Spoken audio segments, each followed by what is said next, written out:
यांच्या स्मरणार्थ देखील आमच्या प्रत्येक गावामध्ये भव्य सुसज्ज सामाजिक सभागृह बांधण्यास देण्यात आलेली या प्रकारे आमच्या सगळ्यांचे काम चाललेले आहे।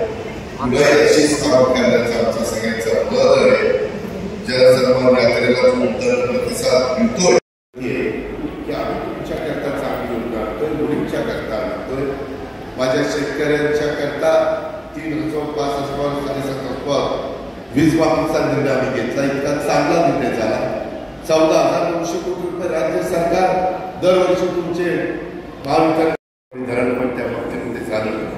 वास्तविक त्या धोमबलकोडी नीरा देवघर जोड कालव्याच्या माध्यमातून धोमबलकोडी प्रकल्पातून सोडण्यात येणाऱ्या पाण्याचा लाभ हा आमच्या फलटण तालुक्यातील सिंचन क्षेत्र वाढवण्याच्या करता होणार आहे। त्यामुळे या कामाला गती देण्याच्या करता सतत रामराजे आणि दीपक आग्रही असायचे।